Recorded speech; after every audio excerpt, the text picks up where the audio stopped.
मित्रों,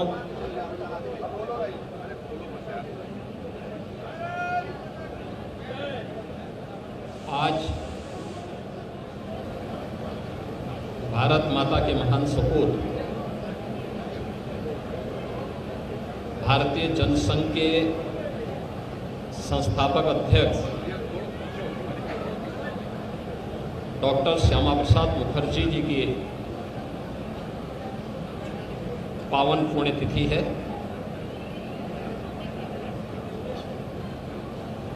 आज ही के दिन 1953 में डॉक्टर श्यामा प्रसाद मुखर्जी जी ने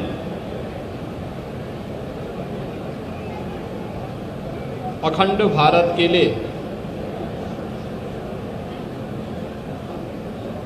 अपना बलिदान दिया था। डॉक्टर श्यामा प्रसाद मुखर्जी जी एक महान शिक्षाविद, महान स्वतंत्रता संग्राम सेनानी,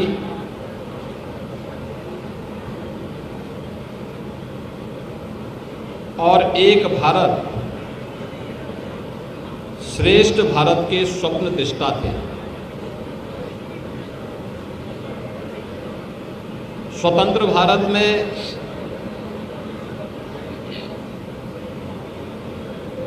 कैबिनेट मंत्री के रूप में उन्होंने देश को अपने विजनरी नेतृत्व से लाभान्वित करके देश की औद्योगिक नीति को तय करने में बड़ी भूमिका का निर्वहन किया था।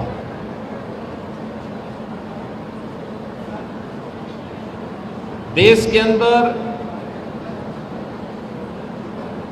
खाद्य आवश्यकता की पूर्ति की जा सके, खाद्य मंत्री के रूप में भी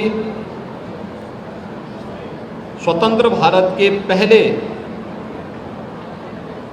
मंत्री के रूप में उन्होंने एक बड़ी भूमिका का निर्वहन किया था। उन्होंने केंद्रीय कैबिनेट से पंडित नेहरू के नेतृत्व की सरकार के द्वारा आज़ादी के तत्काल बाद राष्ट्रीय एकता और अखंडता के साथ किए जा रहे खिलवाड़ को देखते हुए उन्होंने इस्तीफा दे दिया था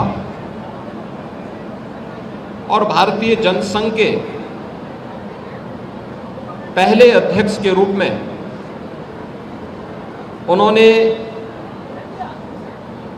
देश के अंदर एक नई राजनीतिक शुरुआत को आगे बढ़ाया था। जब आज़ादी के तत्काल बाद संविधान लागू 1950 में हुआ, 1952 में प्रथम आम चुनाव के बाद देश के संविधान में धारा 370 को डाल करके राष्ट्रीय एकता को चुनौती देने का काम तत्कालीन सरकार ने किया था। कश्मीर में परमिट सिस्टम लागू किया गया और देश की सुरक्षा के साथ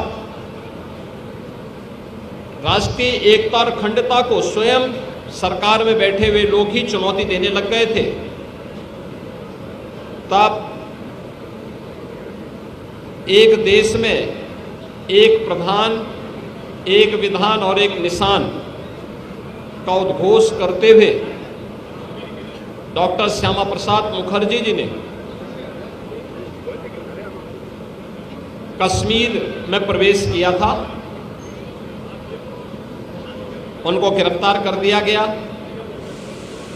हिरासत में ही 23 जून 1953 को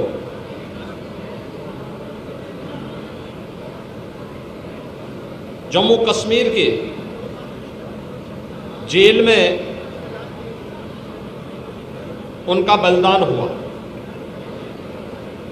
डॉक्टर श्यामा प्रसाद मुखर्जी जी ने 1953 में जो सपना देखा था, एक भारत का, अखंड भारत का और सुरक्षित भारत का, उसे साकार होने में 65-66 वर्ष लगे। जब प्रधानमंत्री मोदी जी के नेतृत्व में 5 अगस्त 2019 को कश्मीर में धारा 370 समाप्त हुई और आज जम्मू कश्मीर लोकतांत्रिक मूल्यों और आदर्शों के साथ भारत के संविधान की भावनाओं के अनुरूप एक भारत श्रेष्ठ भारत की इन परिकल्पनाओं को साकार कर रहा है। कश्मीर में धारा 370 का हटना डॉक्टर श्यामा प्रसाद मुखर्जी जी के प्रति प्रधानमंत्री मोदी जी की और भारतीय जनता पार्टी नेतृत्व की सरकार की एक कृतज्ञता है। भारत माता के ऐसे महान सपूत को, जिन्होंने एक प्रखर शिक्षाविद के रूप में, महान स्वतंत्रता संग्राम सेनानी के रूप में, एक विजनरी राजनीतिक नेतृत्व के रूप में देश को अपनी मूल्य सेवाओं से लाभान्वित किया था, उनकी इस पावन पुण्यतिथि के अवसर पर मैं उत्तर प्रदेश सरकार की ओर से, उत्तर प्रदेश की जनता जनार्दन की ओर से उनकी स्मृतियों को नमन करते हुए विनम्र श्रद्धांजलि अर्पित करता हूँ।